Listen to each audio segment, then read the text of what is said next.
Hi everyone, just following up on the webinar. Here's a supplement video on how to upload into YouTube.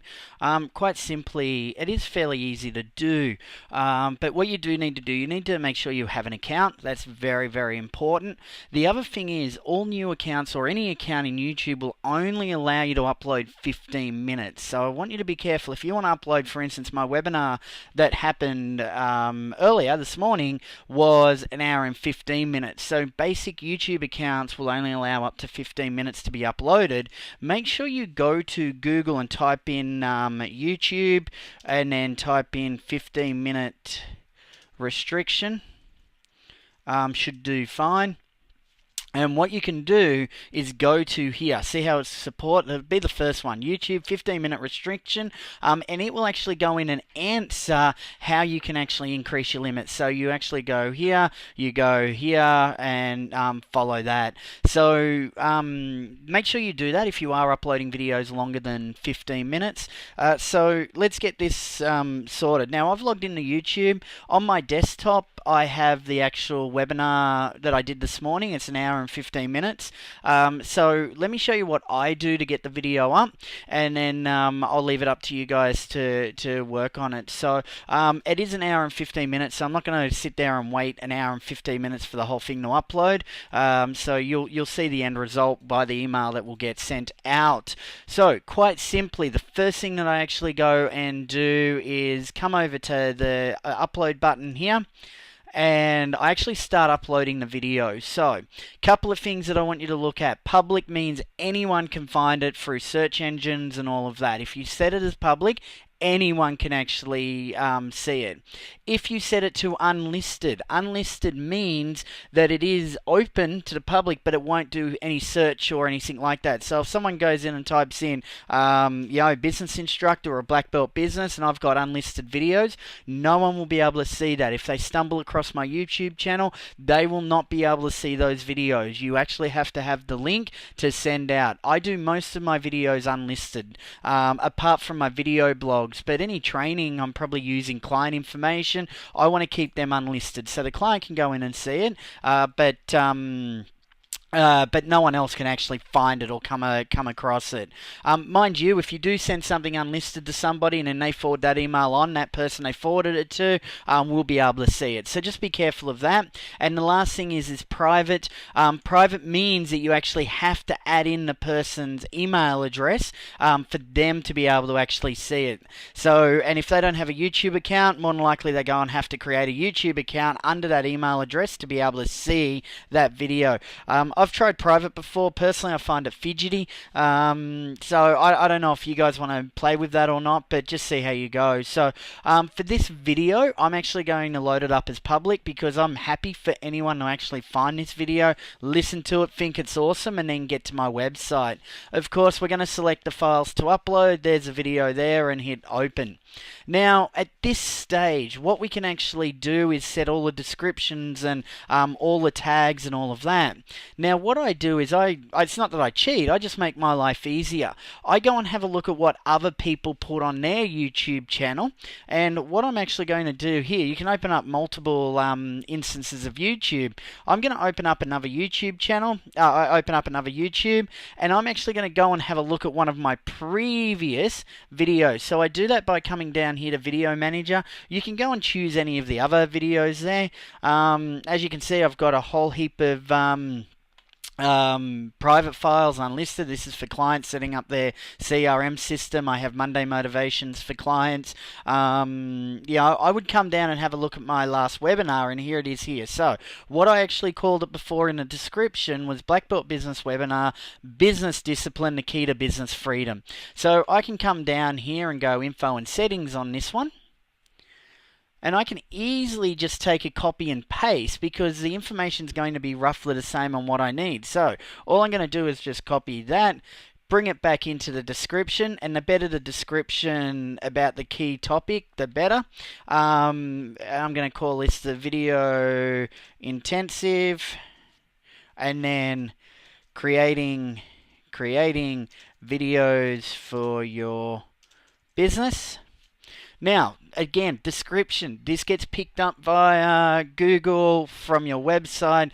Everything gets picked up this way. So, for instance, I have all of this wording in here about what the video is all about. Now, I can copy and paste that one. But what I can actually do here is go view the whole webinar and more information here. So I'll copy that description up the top so people can actually go into my website and get the information that way.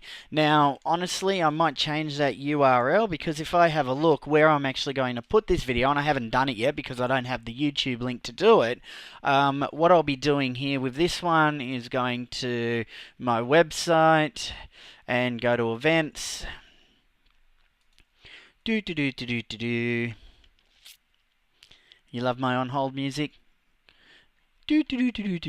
Ongoing and past events. I want to go and have a look at my past webinars. So this is where I actually want to send people to. Past events, and I'm going to copy that and come and put that URL in there. Make sure if you're putting a URL in, make sure you've got the HTTP. Very important. And then that's going to direct them to this page here. So I've actually got the slides up in SlideShare. So I've linked SlideShare on my website. I've linked YouTube. As you can see, YouTube's on my website. And then there's a whole heap of information about the particular webinar that we actually done. So I'm actually going to take the description of the webinar that you guys registered for.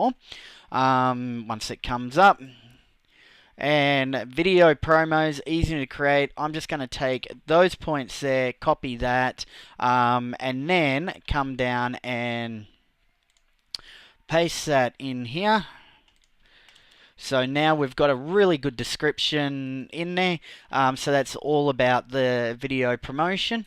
And then one thing I do want to do is also want to find out more about the video intensive workshop at only $49. I can actually send them to a URL. Now I use a Infusionsoft, so this is my Infusionsoft, and that's where all my online shopping carts all is. So I'll actually just put that link in there. So let me pick that one up. This is the order form that people will be able to see. So I'm actually, as you know, in the webinar, I'm directing you to actually have a look at the video intensive training. So let me go to links and copy that link. And now I'm going to paste that into the YouTube video. Mind you, in the background, as you can see, it's uploaded 8% already. So it's already doing a whole heap of stuff.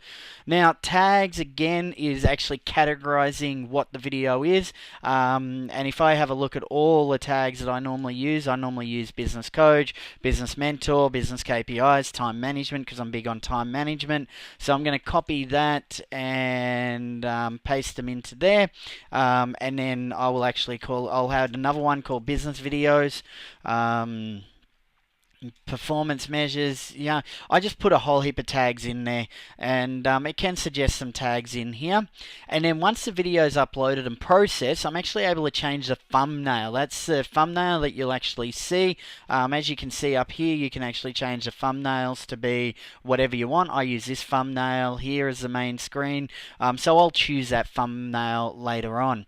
The other thing you can do is, as soon as this is actually published, it will automatically post a thing on your Facebook page, Twitter page, or Google Plus page straight away. So you can actually easily get the YouTube to do that.